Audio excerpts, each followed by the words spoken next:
Hello everyone, my name is Brennan and welcome to my backyard observatory. Tonight I want to give you guys an overview of my roll-off roof observatory as well as some of the equipment I use to shoot here in my backyard. So I'm located in Iowa and I'm in a Bortle 6 location. So unfortunately I don't have the darkest skies, but having a permanent setup in my backyard helps me capture lots of images even when I get limited amounts of time to shoot. So with the design for the observatory, I went with a basic roll-off roof design. On the top of my walls, I have a livestock gate track. And then on the roof itself, I have V-grooved wheels. That allows me to manually move this roof very easily. And on the inside, I use turnbuckles to actually fasten it down when not in use. You might have noticed that there is a little bit of gaps on the outside of the observatory. That's normal and allows for some breathing inside here as well, so some ventilation. So let's go ahead and open up the roof fully and walk around the inside.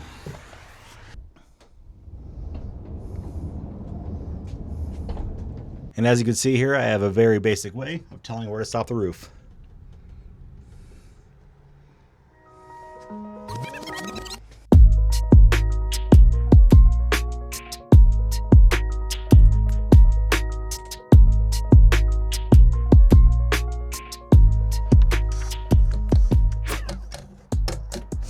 Alrighty, so a few more features of the observatory here. On the walls, I have actually installed these wall panels. These allow me to lift it up and block the wind. If I'm getting a nice north wind, I can put this up here and hopefully provide a little bit of coverage for the telescope.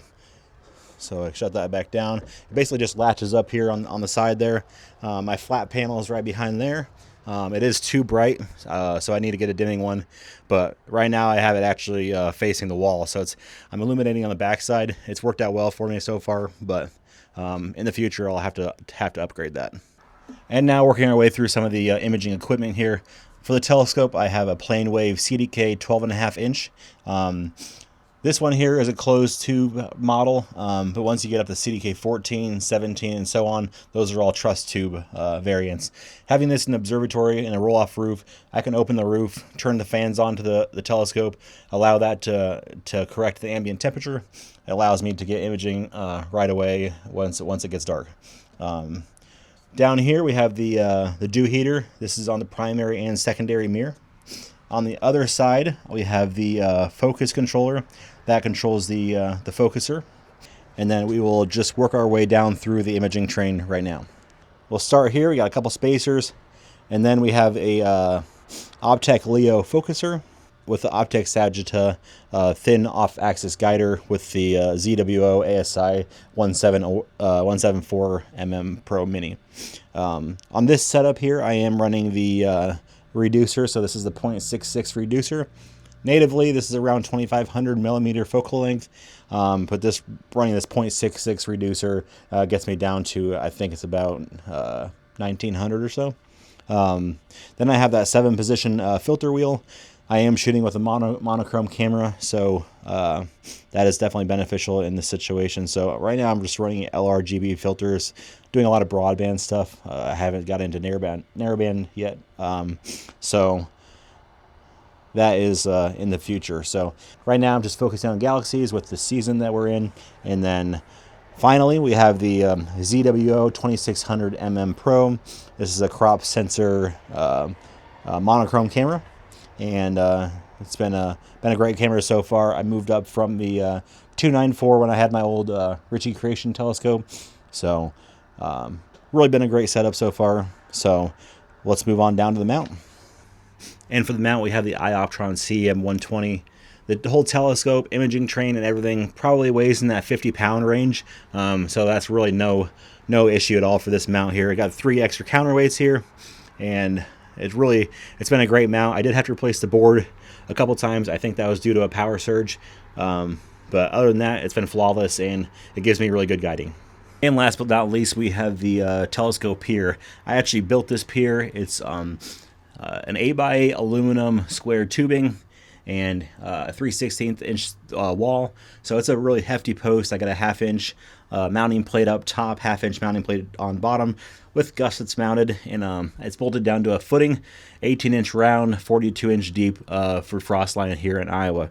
So One other thing I did here to help with vibrations is I actually filled this entire column here with sand, so it really hasn't budged since I've installed it.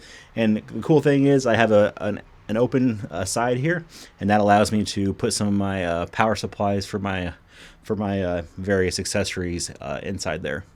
So it helps a little bit with cable management. Not perfect, but it's been a great pier so far. So this whole observatory project started back in 2021. I just got married. I convinced my wife to let me build an observatory in the backyard, and she was very supportive of this. She's always been supportive of my crazy idea. So I built the observatory back in 2021. As you can see, I started out with a pier just out in the middle of my yard, and then I poured a slab and built this from the ground up. I actually had a lot of these materials on hand from my job. So a lot of those materials actually came from that. So definitely able to save some money there. I'm not exactly sure even what I spent on this. I hand poured this whole slab, this 4-inch slab for the main structure.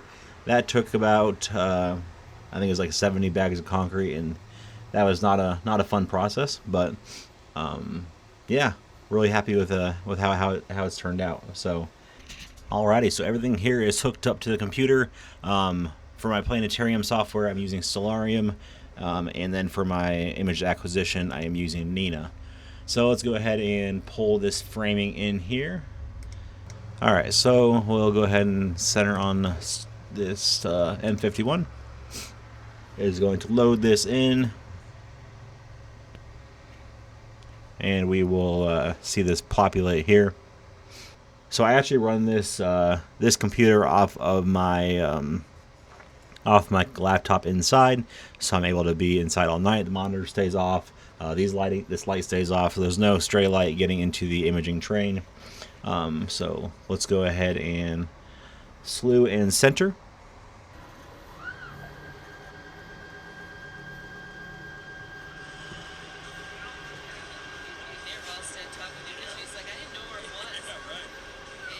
Alrighty, so we are all centered here in Nina. Unfortunately, right now we are running into some cloud cover, but I have actually already photographed M51, and I've got about 14 hours of exposure time on it. And I'm going ahead and show you that on the screen right now. Really proud of these results.